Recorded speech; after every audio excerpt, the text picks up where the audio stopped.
Greetings to you all in the name of our Lord and Savior Jesus Christ.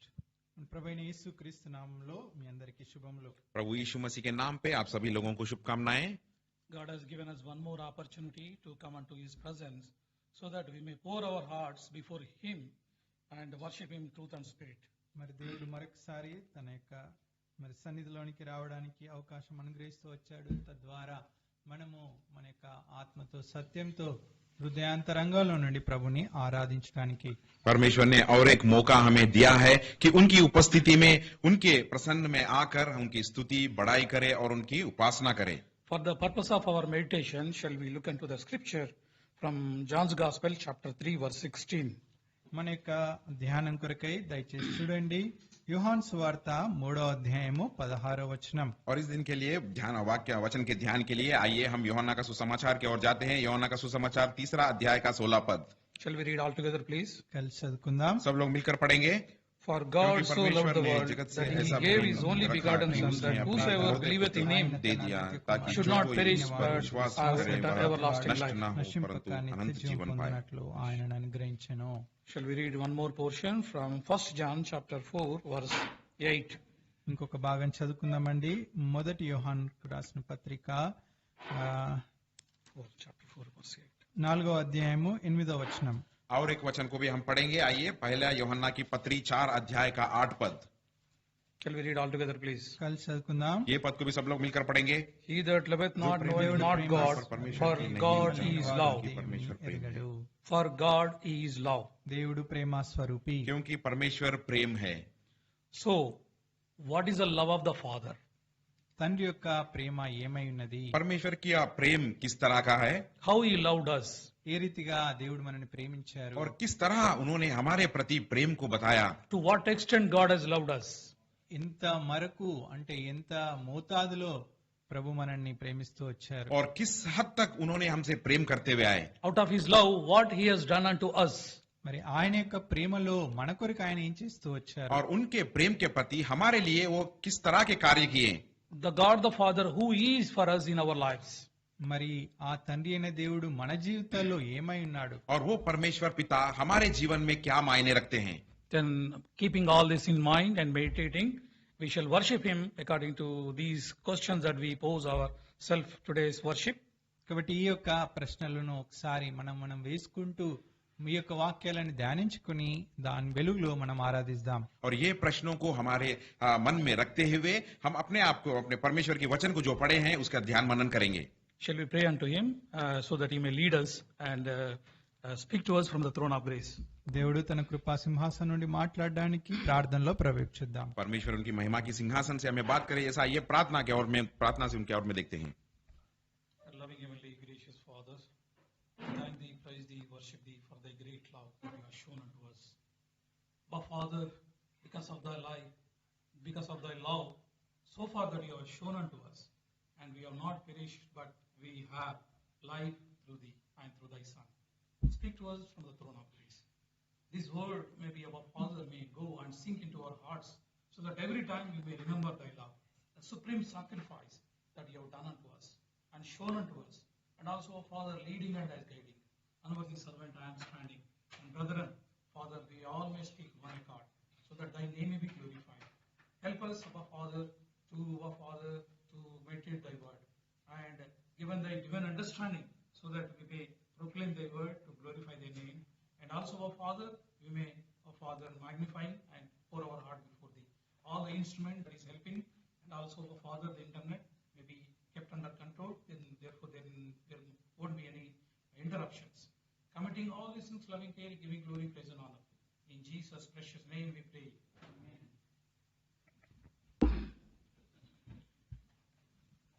So, the love of the Father. దేవుని యొక్క ప్రేమ. परमेश्वर का प्रेम. This love is always in the Bible. It says it's an abundant life. కాబట్టి ఈ యొక్క ప్రేమ మరి దేవుని యొక్క వాక్యంలో గమనించినట్లయితే ఆ యొక్క సమృద్ధి అయినటువంటి జీవాన్ని గురించి కూడా తెలియజేస్తా ఉంది. ये परमेश्वर के वचन के द्वारा जो प्रेम के बारे में हम देख रहे हैं, ध्यान कर रहे हैं, यह हमें अनंत जीवन अत्यधिक में प्राप्त करने वाला है. So how do we understand the love of the Father? ఏ రీతిగా మనము దేవుని యొక్క ప్రేమను అర్థం చేసుకోగలము और परमेश्वर पिता का प्रेम किस तरह से हम समझ सकते हैं? Lord Jesus Christ himself best explained in the form of a parable the love of the Father, what he has done unto us, the supreme love of the Father. యేసు క్రీస్తు ప్రభువారు మరియు ఉపమాన రీతిగా ఏ రీతిగా తండ్రి ప్రేమ అయి ఉన్నదో ఆ యొక్క అత్యంత మహనీయుడైనటువంటి దేవుని యొక్క ప్రేమను ఆ ఉపమానంలో వివరిస్తూ వచ్చారు. और प्रभु यीशु मसीह परमेश्वर पिता का प्रेम एक उदाहरण के तौर पे एक उपमान के रीति में बहुत अच्छी तरह हमें समझाया और दर्शाया भी है. We know the prodigal son in the Bible. మనకందరికీ ఈ తప్పిపోయిన కుమారుని యొక్క కథ గురించి తెలుసు. और परमेश्वर के वचन में हम सब जानते हैं एक खोए हुए पुत्र के बारे में. Luke's Gospel chapter 15 verse 12 to 24, if you could read, God, whatever the purpose that our meditation, it clearly speaks to us. లూకా సువార్త 15వ అధ్యాయము 12 నుండి మరి ఈ యొక్క 24 వరకు మనం చదివినట్టయితే అక్కడ మనము ఈ యొక్క ఆరాధన కొరకైనటువంటి ధ్యానాంశం గురించి చక్కగా మనం చూడొచ్చు. और लूका का सुसमाचार 15 अध्याय की ओर हम जाकर अगर 12 पद से लेकर 24 पद तक अगर हम देखते हैं तो जो हमारा इस उपासना का जो सारांश है बहुत ही अच्छी तरह समझ सकते हैं. We know very well everyone about this parable, therefore we don't read from 12 to 24, but intermittently we read together and we try to understand the questions that we just now posed and find out answers. కాబట్టి ఈ యొక్క భాగం అంతా మనకు తెలిసిందే కాబట్టి మొత్తము మనం 12 నుండి 24 వచనాలు చదవము. అయితే అవసరమైనప్పుడు ఏ వచనాలు ఆ ప్రాముఖ్యమైన విషయాలు చదువుతాం.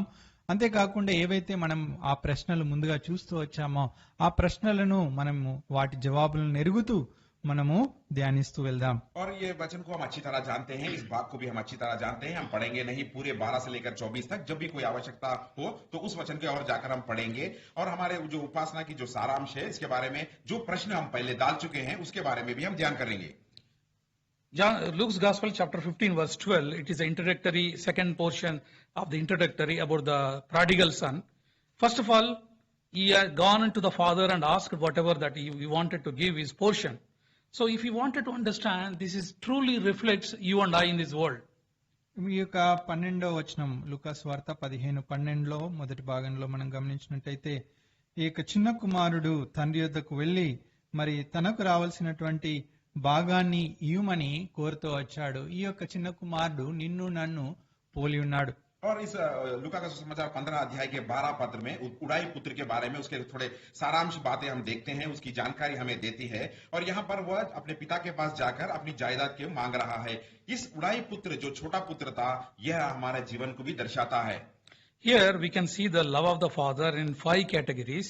First one is his abundant love, is uncompromising love.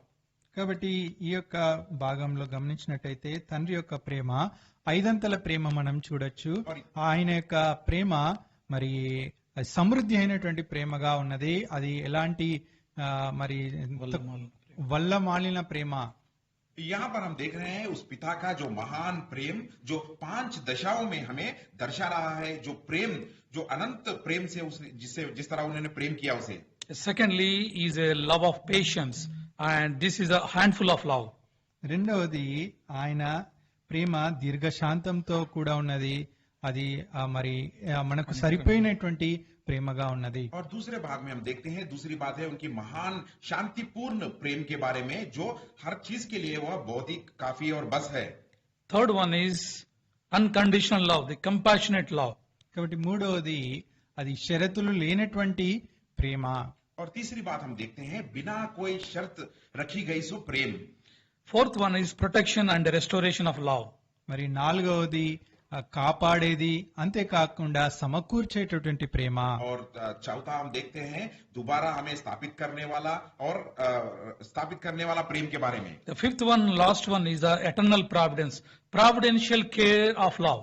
కాబట్టి ఐదవది చివరిది మరి ఆ యొక్క నిత్యమైనటువంటి స్వాస్థ్యంలో ఉన్నటువంటి ప్రేమ. ఆ యొక్క దేవుడు మన ఎడల అనగా ఆ యొక్క సంపూర్ణమైనటువంటి స్వాస్థ్యాన్ని చూపిస్తున్నటువంటి ప్రేమ. और पांचवा बात हम देखते हैं कि अनंत काल का जो प्यार जो हमें बचाकर रख रहा है. So if we could see the first point, the prodigal son gone unto his father and asked him, give me my portion of the assets so that I'll enjoy myself.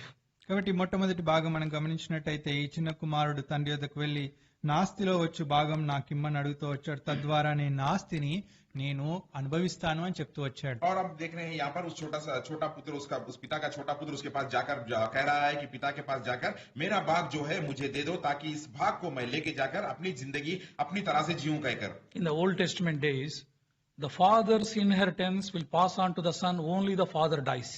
పాత నిబంధనలో గమనించినట్టయితే ఆ కాలంలో మరి ఈ యొక్క తండ్రి యొక్క స్వాస్యం కుమారునికి ఎప్పుడు చెందుతుందంటే ఎప్పుడైతే తండ్రి చనిపోతారో అప్పుడే కుమారునికి ఆ స్వాస్యం పొందుకుంటాడు. और पुराने नियम के अनुसार हम देखते हैं कि जब जो जायदाद बांटा जाता था, संपत्ति बांटी जाती थी, पिता का देहांत होने के बाद ही, मृत्यु के बाद ही उनकी संपत्ति उनके बेटों में बांटा जाता था. See here, for the sake of the law, for the sake of the love of this world, he gone unto the father. In literally he is saying that I rejected you, give me what I want. So that he treating him father as if he is dead or he is rejecting, so that he is showing his concerns towards this world.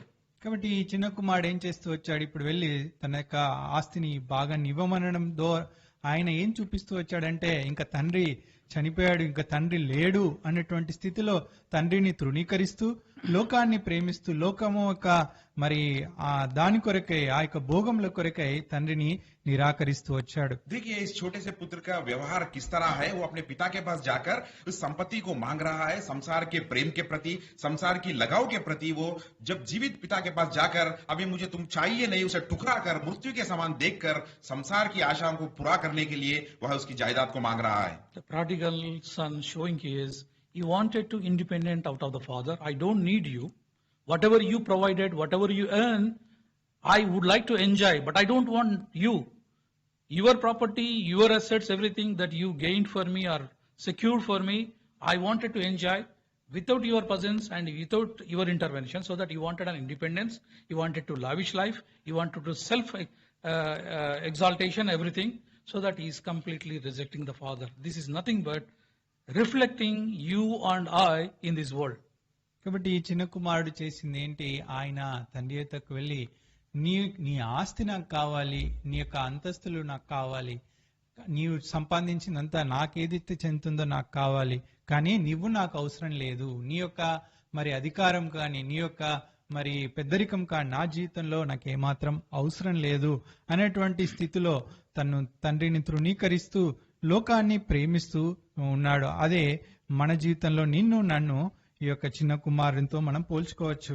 देखिए उसका व्यवहार किस तरह वो उसके पिता के प्रति दर्शा रहा है. वो जाकर पिता से कह रहा है तुमने जो भी धन संपत्ति प्राप्त की है वो धन संपत्ति मुझे चाहिए. जो भी तुमने इस ऐश्वर्य को कमा के रखा है ये सारे ऐश्वर्य मुझे चाहिए, लेकिन तुम मुझको नहीं चाहिए. उन्हें ठुकरा रहे हैं और एक मृत्यु के समान देख रहे हैं. और इन सारी चीजों को लेकर संसार के प्रति या इस धरती की जो संतोष या आनंद को प्राप्त करने के लिए वो जा रहा है. इसी तरह का व्यवहार शैली हमारा जीवन भी हमें भी दर्शाता है.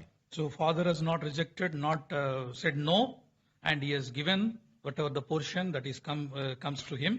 So this shows his love. He says he has given full freedom to us. He has given complete independence to us, and God wants us to be with him. But we have taken our sides and he has gone into this world. For the sake of the world, we rejected the father. అయితే తండ్రి ప్రేమ చూడండి, ఆ రీతిగా కుమారుడు చేసినప్పటికీ కూడా తండ్రి ఏమాత్రం కూడా కుమారుణ్ణి తృణీకరించకుండా ఆయన మాట నిరాకరించకుండా తను అడిగింది ఇవ్వడానికి సిద్ధపడుతూ వచ్చాడు. అదే రీతిగా మనం కూడా ఉన్నాం. మరి మనము తండ్రిని తృణీకరించినప్పటికీ తండ్రి మనల్ని ప్రేమిస్తూనే ఉన్నారు. और यहाँ पर हम देख रहे हैं उस पिता का प्यार किस तरह उस पुत्र के प्रति है. उन्होंने कुछ भी उससे कहा नहीं, उसे ठुकराया नहीं. जो वो मांगा है उसे सारी चीजें दे दी है. हमारी भी जीवन का अर्थात यही इसी तरह है कि हम भी परमेश्वर को ठुकराते हैं, लेकिन परमेश्वर हमेशा चाहते हैं कि वह हमारे संग रहे और हमारे साथ रहे. So now he has taken his portion, he has gone into this world and wasted everything, and he come to the utter part of the life where he could not able to find one meal for his life. Now he is remembering. He is remembering about the father's greatness, the father's love and compassion, and therefore now you could see what happened in a sinner's life. కాబట్టి ఇప్పుడు తండ్రి ఎప్పుడైతే తన యొక్క ఆస్తిని కుమారునికి అనుగ్రహిస్తూ వచ్చాడో కుమారుడు వెళ్ళాడు. మరి ఇప్పుడు ఏ స్థితికి వచ్చాడంటే చివరికి కనీసం ఒక పూట భోజనం కూడా మరి సంపాదించుకుని అంటే దాన్ని పొందుకోలేనటువంటి స్థితిలోనికి వచ్చాడు. ఆ రీతిగా తన యొక్క స్థితిని దిగజార్చుకుంటూ వచ్చాడు. और यहाँ पर हम देखते हैं उस छोटा सा पुत्र उड़ाई पुत्र ने सारी संपत्ति जायदाद लेकर चला गया और अपने रास्ते पर जाने के बाद सब कुछ नष्ट कर लिया, सब कुछ उसके धन संपत्ति को व्यर्थ करके इस स्थिति में वो पहुंच गया कि एक वक्त की खाना खाने के लिए भी उसके पास कुछ भी नहीं था. See here, for the sake of the world, son rejected the father, but now the same world now being rejected the son, so that he find no place in this world and is now crying and dying.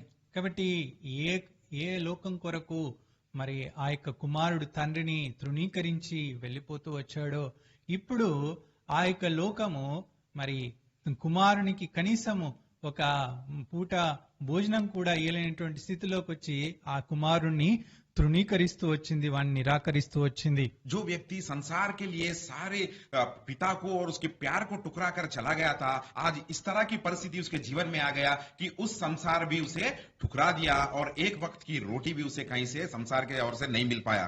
This is our life in this world. For the sake of world and worldly pleasures, we reject our God. We don't go to the God, and we'll just take a light and we go into the world, but world will not give us anything, and it makes us to drag into a destruction. And even then, that the God the Father always with us and looking for us. ఈ రీతిగా మన జీవితాలు కూడా ఉన్నాయి. దేవుని యొక్క ప్రేమను ఈ లోకం కొరకు, లోకంలో ఉన్నటువంటి ఆశల కొరకు, లోకంలో ఉన్నటువంటి వాటి కొరకు తృణీకరించి వెళ్తాము. అప్పుడు లోకము మనల్ని ఈ యొక్క స్థితిలోనికి దిగజారుస్తా ఉంది. ఇలాంటి దిగజారిన స్థితిలో, ఇలాంటి కోల్పోయినటువంటి స్థితిలో కూడా దేవుడు ఆ పరమ తండ్రి మనని ప్రేమిస్తా ఉన్నారు. और हम भी इसी तरह है, जो परमेश्वर का प्रेम, उनकी जो अनुग्रह को, सारी चीजों को टुकरा कर इस संसार के लिए हम चले जाते हैं और संसार में इस तरह से जाने के बाद संसार भी हमें इस तरह टुकरा देता है और इसी दहीन और दरिद्र की स्थिति में ले जाता है कि हम उसे सहना मुश्किल हो जाता है. लेकिन उस परिस्थितियों में भी परमेश्वर प्रेम के साथ हमारे प्रति देख रहे हैं. God is waiting patiently, this patient love out of the love, and he is always long suffering and forbearing everything and waiting all along, stretching forth his hand 24 hours and 7. And according to, we see from Romans chapter 8 verse 10. రోమా 8:10 వచనం వైపు చూద్దాం. దేవుడు మరి తన దీర్ఘశాంతంలో, తన ఓర్పులో మన కొరకు మరి మనము తిరిగి వస్తామని లేదా మనల ఎడల తన ప్రేమను చూపించాలని దేవుడు ఆ యొక్క ప్రేమను కలిగి ఉన్నాడు. చూడండి रोमा 10:21. देखिए रोमियो की पत्री 10 अध्याय के 21 पद में हम देख सकते हैं किस तरह जिसे हम टुकरा के जाने के बावजूद भी परमेश्वर उस अनंत काल की शांति से, अनंत काल की प्रेम से किस तरह वो हाथ फैलावे हमारे लिए इंतजार कर रहे हैं. All day long I have stretched forth my hands unto a disobedient and gainsaying people. చూడండి, నన్ను వెదకని వారికి నేను దొరికితిని, అవిధేయులైన వారు ఎదురాడు ప్రజలకు నేను దినమంతయు నా చేతులు చాచితిని. मैं सारा दिन अपने हाथ एक अज्ञान के मानवाली और विभेद करने वाले प्रजा की ओर पसेर रहा. This love out of faith, the patience out of love, he is stretching forth and looking for his son to come back. And once, చూడండి, ఈ యొక్క ప్రేమ ఏ రీతిగా ఉందంటే ఆ తొలగిపోయినటువంటి దూరమైనటువంటి కుమారుడిని తిరిగి తీసుకోవాలని, తిరిగి చేర్చుకోవాలని దినమంతా కూడా తన చేతులు చాపుచా ఉన్నాడు. देखिए इस प्यार और इस प्रेम किस तरह है, जो पुत्र खो गया है, बिछड़ कर चले गया है, उसे दोबारा पाने के लिए सारा दिन अपने हाथ को पसेरे हुए वह इंतजार कर रहा है. Thirdly, his love is so compassion. If you could see verse 24. చూడండి, ఆ మూడవదిగా ఆయన ప్రేమ మరి ఎంతో దయతో, కనికరంతో కూడి ఉంది. చూడండి, ఈ లూకాసు వార్త 15వ అధ్యాయం 21వ వచనం మనం చదివితే, और देखिए उस पिता का प्यार में कितना नम्रता है, कितनी दया और करुणा और अनुग्रह है. देखिए 21 पद में, he said that son and him father, this is what is internally what he is thinking, but when come back to the father and looking, the son is coming forward to back, and what our father has done is run unto him, embraced him and kissed him. That means he is forgiving father. He is looking for this showing his love. Whatever you done, fine, I'll forget. But I wanted you to come back to me. This is my love. I'm showing you. And he kissed him and embraced him. చూడండి 20వ వచనంలో తెలుగులో మనం చూడొచ్చు, ఈ యొక్క కుమారుడు తన హృదయంలో మరి అనుకుంటూ తండ్రి యొద్దకు వచ్చాడైతే తండ్రి దూరం నుండి అతన్ని చూచినప్పుడు తండ్రి వాని యొద్దకు పరిగెత్తుకుని వెళ్లి వాని మీద మరి కనికరపడి వాణ్ణి చూచి వాని మెడ మీద పడి ముద్దు పెట్టుకుంటూ వచ్చాడు. ఈ రీతిగా తండ్రి అయిన దేవుడు మనల్ని కూడా ప్రేమిస్తా ఉన్నారు. और 20 और 21 पद में हम देख सकते हैं उस पुत्र के मन में किस तरह के सोच विचार के साथ वह पिता के और लौट रहा था, लेकिन उसके दिल में तो यह विचार थे, लेकिन जब पिता ने उस पुत्र को आते हुए देखा तो उसके करीब गया और उसके ऊपर गिरकर उसे वो लपटे कर उसे चूम कर वो कह रहा है कि जो कुछ भी तूने किया मैं सब भी भूल जाऊंगा और मैं तुझे माफ करता हूं, मैं तो तुझे चाहता हूं दोबारा पाने के लिए. हमारे परमेश्वर पिता भी इसी तरह की दृष्टि से हमें देख रहे हैं. His love is unconditional love. He accepted him without any conditions, without any putting any front and back, any other things. But he accepts just like that. My son, you come back to me. That gives me a great joy, and I love you, and that's the reason I'm kissing you and I'm honoring you. కాబట్టి ఈ యొక్క ప్రేమ మూడోది, మరి ఆయన ప్రేమ ఎలాంటి షరతులు లేనటువంటి ప్రేమ. మరి ఆయన అనేకమైన విషయాలు అనుకుంటూ వచ్చాడు, కానీ తండ్రి అయితే మరి నువ్వు కుమారుడా నువ్వేమి చెప్పడానికి లేదు, నేనైతే అని చెప్పి దేవుడు తన దీర్ఘశాంతంతో ఎలాంటి షరతులు లేకుండా అతన్ని హక్కున చేర్చుకొని అతన్ని స్వీకరించినట్టు మనం ఇక్కడ చూడగలం. देखिए यहाँ पर इस पिता का जो बिना कोई शर्त रखे हुए से प्रेम को हम पाते हैं, जो महान प्रेम, जो प्रेम जब उसका पुत्र उसके पास आया तो वो पिता उससे कह रहा है कि मैं तुझसे कुछ भी नहीं मांग रहा हूं या कुछ भी पूछ रहा हूं और कुछ ना कह रहा हूं, मैं तो सिर्फ तुझ पर अपना जो बिना शर्त के प्रेम को वह बरसा रहा हूं. ऐसा ही प्रेम हमारे परमेश्वर भी हमारे प्रति बरसाने के लिए वो तैयार है. Book of Isaiah, chapter 43, verse 25. చూడండి యెషయా గ్రంథము 43వ అధ్యాయము 25వ వచనం. यशायाह का किताब 53 अध्याय का 43 का 25 पद. Shall we read all together, please? కలిసి చదువుకుందాం. आइए सब लोग मिलकर पढ़ेंगे इस पद को. I am he that blotteth out thy transgressions for mine own sake and will not remember thy sins. పాపములను జ్ఞాపకం చేసుకొనును. The father accepted the prodigal son here, and he is not at all remembering his sins anymore, and he is completely forgotten. He has not even asked what you have done so far, but simply accepted him once he come back. This is the position of yours and our mine. If we accept him and accept the Lord Jesus Christ as a Savior, God will unconditionally accept us as his children. చూడండి ఇక్కడ ఎప్పుడైతే కుమారుడు తండ్రి యొద్దకు వచ్చాడో ఎలాంటి షరతులు లేకుండా కుమారుణ్ణి స్వీకరిస్తూ వచ్చాడు. మరి తన యొక్క చిత్తానుసారంగానే ఆ యొక్క అతిక్రమాలన్నిటినీ తుడిచివేసి ఇప్పుడు అంటున్నాడు, నేను ఇంకా నీ పాపములను జ్ఞాపకం చేసుకున్నాను. అలాంటి షరతులు లేనటువంటి ప్రేమ మన యొక్క దేవుని ప్రేమ. ఒకవేళ మనము ఆయన యొద్దకు వస్తే యేసుక్రీస్తు ప్రభువారిని మన సొంత రక్షకునిగా అంగీకరిస్తే అలాంటి ప్రేమ దేవుడు మన ఎడల నీ ఎడల నా ఎడల చూపించి మనల్ని అంగీకరించేవాడుగా ఉన్నాడు. देखिए इस चौथी बात को बिना कोई शर्त रखे सो प्यार के बारे में हम देखते हैं. जब उस उड़ाई पुत्र ने उसके पिता के पास आया तो बिना कोई शर्त रखे उन्होंने उसको स्वीकार किया. और केवल यही नहीं, उनसे कह रहे हैं कि मैं सारी बातों को मैं भूल जाऊंगा और सारे पापों को भी मैं मिटा दूंगा और उसे कभी भी याद नहीं करूंगा कहकर वो यहाँ पर कह रहे हैं. और मैं तुझे स्वीकार करता हूं कहकर वो कह रहे हैं. इसी तरह हमारे परमेश्वर भी हमारे और इसी तरह का प्रेम दिखा रहे हैं. वो कह रहे हैं कि मेरे पास आएंगे तो मैं सारी बातों को मिटाकर तुम्हें स्वीकार करने के लिए तैयार हूं कहकर. 1 John chapter 3 verse 16. మొదటి యోహాను పత్రిక 3వ అధ్యాయము 16వ వచనం. पहला యోహన్నా की पत्री 3 अध्याय का 16 पद. Firstly, we know that John's Gospel chapter 3 verse 16, he says that Lord loved this world so much. మనం మొదట చూస్తూ వచ్చాం యోహాను సువార్త 3వ అధ్యాయం 16వ వచనం ప్రకారం దేవుడు లోకంను ఎంతో ప్రేమించెను. और सबसे पहले हम देखते हुए यूहन्ना का सुसमाचार तो 3 अध्याय के 16 पद में, क्योंकि परमेश्वर ने जगत से ऐसा प्रेम रखा कहकर. And now we will get very clearly a clarification for that in 1 John chapter 3 verse 16. దానికి మరి ఇంకా వివరంగా ఈ యొక్క మరి విషయాన్ని మనం చూస్తాం. మొదటి యోహాను 3వ అధ్యాయం 16వ వచనంలో और उसी वचन के अनुसार और खुलासा में और दूसरी बात को भी हम देखते हैं पहला यूहन्ना की पत्री 3 अध्याय के 16 पद में। Shall we read all together, please? కలిసి చదువుకుందాం. सब लोग मिलकर पढ़ेंगे। Hereby ఆయన perceive we the love of God, తన because he ప్రాణం laid down పెట్టెను his కనుక life for us, దీని వలన and we ought Prema to ఎట్టిదని తెలుసు. lay down our lives for the brethren. Now we can see he loved us this world so much. Now that love, well, you can see that he has become and he laid down his life for us. చూడండి, ఆయన మొదట మనం చూసాం, ఆయన ఎంతో మనల్ని ప్రేమిస్తూ వచ్చాడు. ఇప్పుడు ఇక్కడ మనం గమనించినట్టయితే ఆయన ప్రేమలో తన ప్రాణాన్ని అర్పిస్తూ వచ్చారు.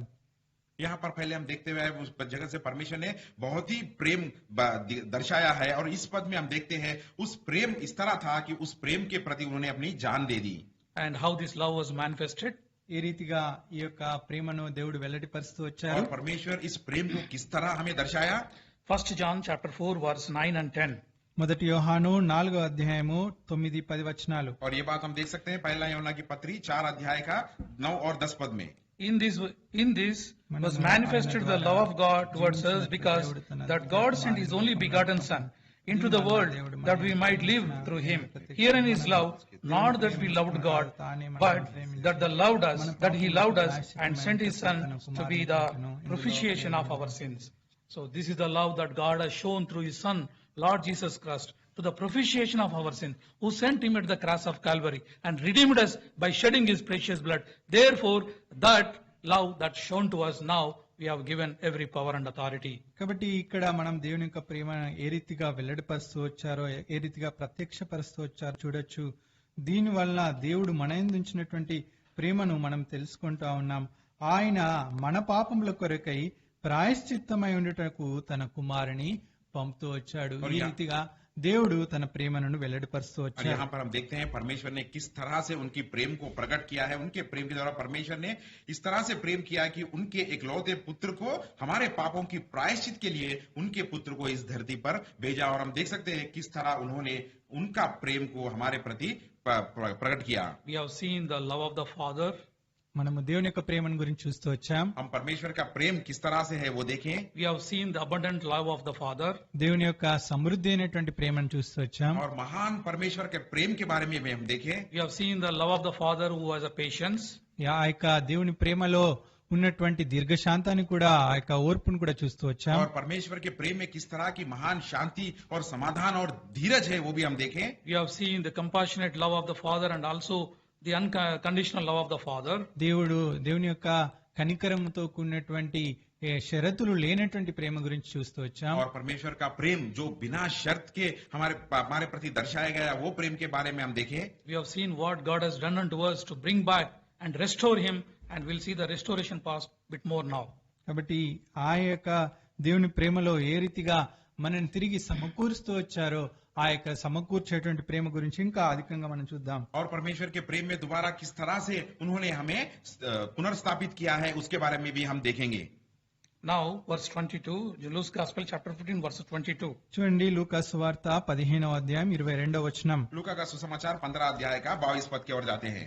When he come back, is literally, I can say that he is getting a stinky smell and he is not worthy. He is completely a rotten person. చూడండి, ఎప్పుడైతే చిన్న కుమారుడు తిరిగి తండ్రి వద్దకు వచ్చాడో అప్పుడు ఎంతో చెడ్డ వాసన లేదంటే ఆ కంపు వాసనతో ఉంటా ఉన్నాడు.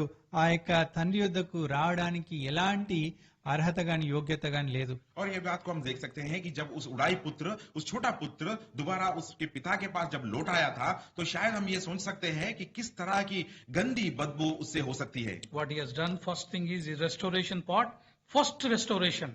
కాబట్టి ఈ యొక్క సమకూర్చడంలో మరి మొట్టమొదటి విషయం మనం చూద్దాం। और दोबारा स्थापित करने में किस तरह से वो दोबारा स्थापित किया गया, उसका एक पहला बात को हम देखते हैं। He said best robe, not ordinary robe or anything, the best robe.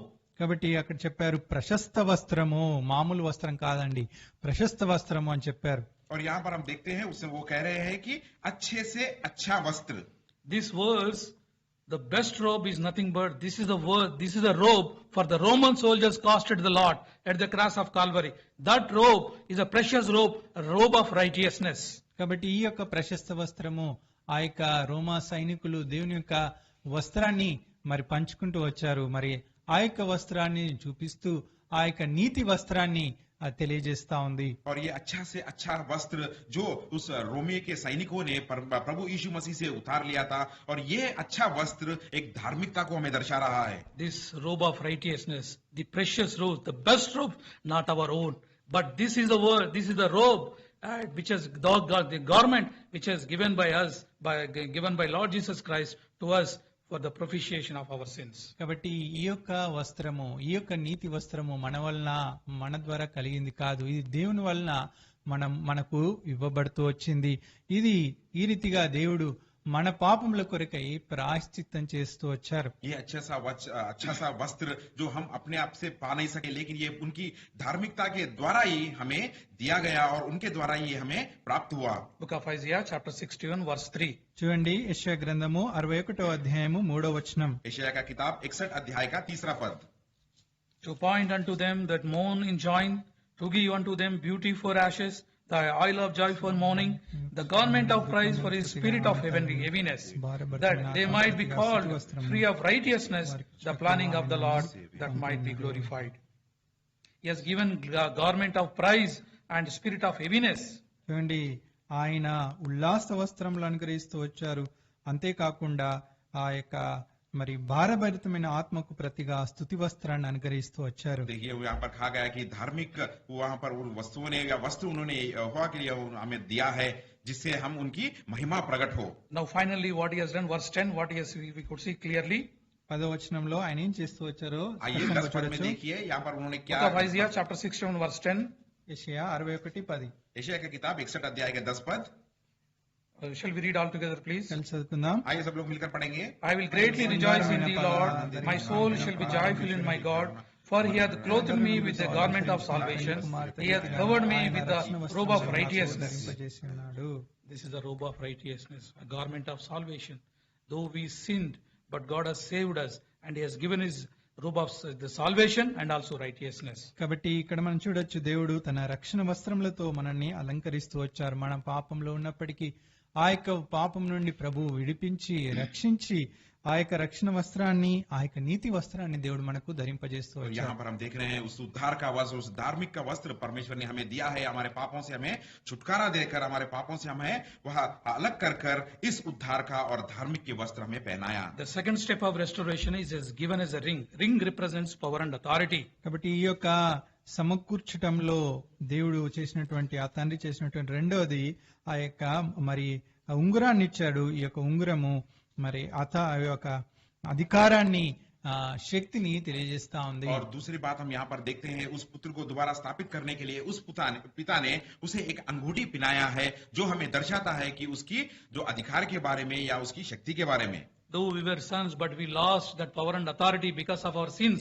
Now he is restoring by giving the ring and restoring that power and authority back. కాబట్టి మనం పాపం వలన మనము దేవుని యొక్క కుమారులుగా ఉండి ఆ పాపం వలన దేవుడిచ్చే అధికారాన్ని, శక్తిని కోల్పోయినటువంటి వారమైతే దేవుడు తిరిగి ఆయన యొక్క ఉంగరాన్ని అనుగ్రహించి పెట్టి ఆ యొక్క అధికారాన్ని తిరిగి అనుగ్రహిస్తూ వచ్చారు. हमारे पापों के द्वारा, हमारे अपराधों के द्वारा हम उस अधिकार को जो खो गए थे, परमेश्वर ने दोबारा हमें उस अंगूठी को पहनाने के द्वारा दोबारा उस शक्ति को या उस अधिकार को दोबारा हमें प्राप्त कर रहे हैं. John's Gospel chapter 1 verse 12. యోహాను సువార్త 1వ అధ్యాయం 12వ వచనం. యోహన్నా का सुसमाचार पहला अध्याय का 12 पद सब लोग मिलकर पढ़ेंगे. But as many as received him, to them gave he power to become the sons of God, even to them that he believe on his name. So this power and authority, now we become again sons of the Lord, so that we can address him, Abba Father. This is a privilege that God has given and restored back by giving the same power and authority. కాబట్టి ఆ కోల్పోయినటువంటి అధికారాన్ని యేసుక్రీస్తు ప్రభువారిని అంగీకరించడం ద్వారా తిరిగి మనకు ఆయన అధికారాన్ని అనుగ్రహిస్తూ వచ్చారు. తద్వారా మనము అబ్బా తండ్రి అనేటువంటి మొరపెట్టేటువంటి ఆధిక్యతను కూడా అనుగ్రహిస్తూ వచ్చారు. और जो अधिकार हमने खो लिया था हमारे पापों के द्वारा, उस अधिकार को दोबारा प्राप्त करने के द्वारा हमें इसकी योग्य बना रहे हैं, इसकी अधिकार हमें दे रहे हैं कि ताकि हम अब्बा पिता कहकर उन्हें पुकार सके. A third restoration is giving a shoes. That means he protected us from the sight of humiliation. కాబట్టి మూడవ ఆ యొక్క సమకూర్పులో అనుగ్రహించినటువంటి భాగము మరి చెప్పులు తొడిగిస్తూ వచ్చారు. అనగా దేవుడిచ్చినటువంటి ఆ యొక్క protected from humiliation. ఆ దీనత్వము అనగా ఆ యొక్క అవమానం నుండి దేవుడు తప్పిస్తూ వచ్చారు. और यहाँ पर हम देखते हैं तीसरी बात, उस पुत्र को दोबारा किस तरह से स्थापित किया, उसे उसके पैरों में जूते पहनाने के द्वारा। ये हमें ये दर्शाता है कि उसकी अपमान से और उसकी जो अपमान की स्थिति से उसे दोबारा वह स्थापित कर रहे हैं। In the Old Testament days, the sandals or the shoes will only wear the employers or the masters. Servants won't. And now he is a servant. He wanted to be a servant, but God has restored him back the sonship, and so that nobody humiliate him, and he has given shoe back, so that he is completely accepted him as a son. కాబట్టి ఆ పాత నిబంధన కాలంలో గమనించినట్టయితే ఈ యొక్క చెప్పులు, ఈ యొక్క బూట్లు ఇవి కేవలము మరి అధికారులకు మాత్రమే ఉండేది, దాసులకు కాదు. ఇప్పుడు ఈ చిన్న కుమారుడైతే నేను దాసునుగా ఉండడానికి అర్హుణ్ణి అని తండ్రి వద్దకు వచ్చాడు. అయితే తండ్రి అలా కాకుండా తిరిగి తన అధికారాన్ని అనుగ్రహిస్తూ తిరిగి మరి ఆ యొక్క పరిపూర్ణమైనటువంటి కుమారుని యొక్క ఆధిక్యతను అతనికి అనుగ్రహిస్తూ వచ్చాడు. पुराने नियम के अनुसार हम देखते हैं कि उन दिनों में सिर्फ अधिकारी लोग और केवल बड़े लोग ही इस पैरों में जूते पहनते थे, और यहाँ पर उनके जो दास और सेवक थे वह नहीं पहनते थे। लेकिन उस पुत्र तो उस पिता के पास सेवक बनने के लिए या दास बनने के लिए आया था, लेकिन पिता ने उसे जूते पहनाकर कहा कि मैं तुझे अपने पुत्र की तरह स्वीकार करता हूँ, सेवक की तरह नहीं कहकर। He embraced the son and kissed him. చూడండి, ఆ కుమారుణ్ణి మరి కౌగిలించుకొని ముద్దు పెడుతూ వచ్చారు. उस पिता ने उसके पुत्र के पास आकर उसे लपेट लिया और उसे चूम लिया। And secondly, he has restored him by giving a right robe of best robe and ring and shoe. మరి రెండోదిగా తిరిగి అతన్ని సమకూర్చుట్లో, ఆ సమకూర్పులో తిరిగి చేర్చుకున్నట్లో మరి ఆ ఉంగరాన్ని ఇచ్చాడు, మంచి వస్త్రాన్ని ఇచ్చాడు, అంతేకాకుండా చెప్పులను ఇచ్చారు. और उस पिता ने उस पुत्र को दोबारा स्थापित करने के लिए, दोबारा उसको स्वीकार करने के लिए उसने उसे एक अच्छे धार्मिक वस्त्र पहनाए और उसके हाथ में अंगूठी पहनाया और उसके पैर में जूते पहनाए। And by doing that, Father is declared to this world that his acceptance, his love, and his unconditional acceptance to the world, that I have accepted my son, though he has done everything, but for me he is now righteous. So I am giving all my righteousness to him. So this is what I am giving it to you, and this is the restoration God has done unto you and I. కాబట్టి ఈ రీతిగా మరి అతను చేసినప్పటికీ, చిన్న కుమారుడు తండ్రి ఎదుట తండ్రికి విరోధంగా చేసినప్పటికీ ఇప్పుడు తండ్రి సమస్తాన్ని మరి తిరిగి అనుగ్రహించి ఇప్పుడు లోకానికి తెలియజేస్తా ఉన్నాడు, నేను పరిపూర్ణంగా ఇతన్ని సమకూర్చని, పరిపూర్ణంగా ఆ యొక్క కుమారుని యొక్క అధికారాన్ని, ఆ కుమారుని యొక్క భాగాన్ని నేను అనుగ్రహిస్తున్నాను అనేటువంటి ఆ విషయాన్ని లోకానికి తెలియజేస్తూ వచ్చారు. यहाँ पर हम देखते हैं उसका पुत्र जो भी किया है सब कुछ उसे भूलकर उसे दोबारा उन्होंने स्वीकार किया, उसे प्रेम से उसे दोबारा स्थापित किया, ताकि दुनिया को या संसार को ये बता सके कि उसने जो कुछ भी किया मैं सब कुछ उसे माफ किया, बिना शर्त के उसे प्रेम कर मैं दोबारा उसे पुनर्स्थापित किया। Finally, the all sufficiency of the Father. మరి చివరిదిగా ఆ యొక్క మరి సమస్తమైనటువంటి అక్కరలు తీర్చేటువంటి దేవుని యొక్క ప్రేమ. और अंत में हम देखते हैं कि सब कुछ आवश्यकताओं को पूरा करने की जो परमेश्वर का प्रेम के बारे में।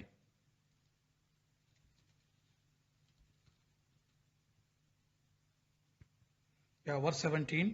17వ వచనం. 17 पद।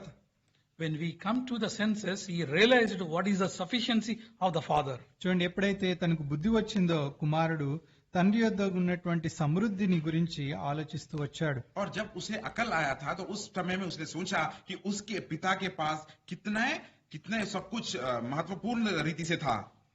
How many hired servants of my fathers have bread enough and to spare? నా తండ్రి యొద్ద ఎంతో మంది కూలివాండ్రకు అన్నము సమృద్ధిగా ఉన్నది. और वो कह रहा है कि मेरे पिता के कितने ही मजदूरों को भोजन से अधिक रोटी मिलती है। We really forget. We feel that we are uttermost of our life, చూడండి, foregoing everything, but we forget the Father has all sufficiency to meet all your requirement. మరి అనేక సార్లు మనం ఈ విషయాన్ని మర్చిపోయి ఈ లోకాల్లో ఉన్నటువంటి వాటన్నిటినీ శోధిస్తూ వస్తాము పొందుకోవడానికి. అయితే తండ్రి యొద్ద మన అక్కర్లన్నీ తీర్చగల సమృద్ధి తండ్రి యొద్ద ఉన్నది. और हम कई बार ये बात को भूल जाते हैं कि सब कितने बार इस संसार की चीजों को पाने के लिए कितने ही मेहनत और लगाव करते हैं, लेकिन हम ये बात को भूल जाते हैं कि हमारे परमेश्वर पिता के पास सब कुछ अधिक से अधिक है कहकर. And he also forget that God could able to meet all your needs, and God has everything to do for you and I when we cry unto him, but still we try to understand our own selves what we are. అయితే మనము అంతేకాకుండా దేవుని యొద్ద సమస్తం ఉంది, మనము ఆయన యొద్దకు వెళ్ళినప్పుడు దేవుడు సమృద్ధిగా మనకు అనుగ్రహించగలడు అనేటువంటి విషయాన్ని మర్చిపోయి మనపైన మనమే అనేకసార్లు ఆధారపడుతూ ఉంటాం. कई बार हम ये बात को भूल जाते हैं कि परमेश्वर के पास सब कुछ अधिक से अधिक संख्या में उनके पास है कहकर, लेकिन ये बात को हम भूल जाते हैं. हमारे खुद की सोच विचार के साथ हम इस संसार की ओर ढूंढने चले जाते हैं. Philippians chapter 4 verse 19. చూడండి, ఫిలిప్పీలకు రాసిన పత్రిక 4వ అధ్యాయం 19వ వచనం. फिलिपियों की पत्री 4 अध्याय का 19 पद. We shall read all together, please. కలిసి చదువుకుందాం. आइए सब लोग मिलकर पढ़ेंगे इस पद को. But my God shall supply all your needs according to his riches in glory by Christ Jesus. This is the all sufficiency of the Father. He will supply all your needs. That means those who are working, even though you are servant, whatever you are, but when you work for the Lord and his kingdom and for him, and you will be completely filled and all your sufficiency was met. కాబట్టి క్రీస్తు యేసునందు మహిమలో ప్రతి అవసరాన్ని తీర్చగలరు. ఆ యొక్క ప్రతి అవసరాన్ని తీర్చే సమృద్ధి దేవుని వద్ద ఉన్నది. ఒకవేళ నీవు దాసునిగా నువ్వు చేస్తుండొచ్చు, ఆ యొక్క చేసేటటువంటి పనిలో మరి నమ్మకంగా మరి నువ్వు దేవునికి చేసినట్టయితే దేవుడు ప్రతి అక్కర కూడా నీకు తీర్చగలడు. और यहाँ पर हम पढ़ते हैं कि मसीह यीशु में तुम्हारी हर एक घटी को पूरा करेगा. अगर आप एक मजदूर की तरह या एक सेवक की तरह आप कर रहे हो, तो मेहनत से या लगाव से कर रहे हो, तो यहाँ पर परमेश्वर हमसे कह रहे हैं कि मसीहा में हर एक कमी घटी हमें पूरा किया जाएगा. God is love. కాబట్టి దేవుడు ప్రేమ స్వరూపి. और परमेश्वर का प्रेम है. Out of that love, he has shown at the cross of Calvary to redeem you and restore you back, though we are rejected him for the sake of the world. కాబట్టి మనము ఆ యొక్క దేవుని తృణీకరించినప్పటికీ, లోకం కొరకు దేవుణ్ణి మనము విడిచిపెట్టినప్పటికీ దేవుడు మనల్ని విడవక ఆ కల్వరి శిలలో తిరిగి దేవుడు తన యొక్క ప్రేమలో మనల్ని సమకూరుస్తూ వచ్చారు. और इस संसार के लिए हमने उनको ठुकरा दिया है, लेकिन उन्होंने उस क्रूस पर चढ़ने के द्वारा दोबारा उन्होंने हमें स्वीकार किया और हमें ग्रहण किया. Though we rejected God for the sake of the world, but he never rejected us. He always embraced us. He used to say every time, my son, I never leave you nor forsake you. కాబట్టి ఆయనను మనం తృణీకరించినప్పటికీ ఆయన మనని తృణీకరించలే, కానీ ఆయన మనని హత్తుకున్నాడు. ఆయన నా కుమారుడా, మరి నీ కొరకు నేను సమస్తము ఇవ్వగలని చెప్తూ ఉన్నాడు. हमने तो उन्हें ठुकरा दिया था, लेकिन उन्होंने हमें नहीं ठुकराया और उन्होंने ये इस तरह का प्रेम हमें दर्शाया है कि ताकि तुमने मुझे बिछड़ दिया या छोड़ दिया, लेकिन मैं तुम्हें नहीं छोड़ूंगा, मैं तुम्हें हमें थाम कर रखूंगा कहकर उन्होंने इस In प्रेम को book of स्थापित Jeremiah किया. chapter 31:3, he said that, my son, my daughter, I love you with an everlasting love. Therefore, I never leave you, and therefore I am drawn nigh unto you every time. కాబట్టి ఇర్మియా 31:3 ప్రకారము మా ప్రభు చెప్తూ వచ్చారు, నేను నిన్ను శాశ్వతమైనటువంటి ప్రేమతో ప్రేమిస్తున్నాను, నిన్ను విడవక నీ ఎడల కృప చూపుచున్నానని చెప్పారు. और हम देखते हैं यिर्मयाह का किताब 31 अध्याय के 3 पद में परमेश्वर कह रहे, मैं तो तुझे सदा प्रेम, सनातन के सदा प्रेम से तुझे प्राम किया, कभी ना तुझे छोड़ूंगा या बिछड़ूंगा कहकर. He restored us and gave the power and authority to address him as Abba Father, and so that we have the excellence in him, so that he is leading and guiding us in our lives. మరి ఆయన తిరిగి మనల్ని సమకూర్చి తన కుమారులుగా కుమార్తెలుగా చేసుకొని ఆ యొక్క అధికారాన్ని మనకు అనుగ్రహిస్తూ వచ్చారు. తద్వారా ఆయన యొద్దకు తండ్రి అబ్బాని మనం వెళ్ళడానికి మరి దేవుడు మనకు గొప్ప ఆధిక్యతను కూడా అనుగ్రహించారు. उन्होंने दोबारा हमें स्वीकार किया, दोबारा हमें स्थापित किया और हमें हर चीज की बिना शर्त के जो प्रेम के द्वारा हमें इस तरह हमें योग्य बनाया कि हम उन्हें उन अधिकार के साथ जाकर अब्बा पिता कहकर उन्हें पुकार सके. His love is always unconditional love. He never put any condition to restore us, to bring back and to save us, but always loved us with an everlasting love. చూడండి, ఆయన యొక్క ప్రేమ ఎలాంటి షరతులు లేనిది. అందుకొరకే ఎలాంటి షరతులు లేకుండా తిరిగి దేవుడు మనల్ని స్వీకరిస్తూ వచ్చారు. और हमारे देखते हैं उनका प्रेम किस तरह का प्रेम है, जो बिना शर्तों के प्रेम है और बिना कोई शर्त हमारे सामने रखे उस प्रेम से उन्होंने हमें स्वीकार किया. Finally, he is all sufficiency Father. He has a complete eternal providence.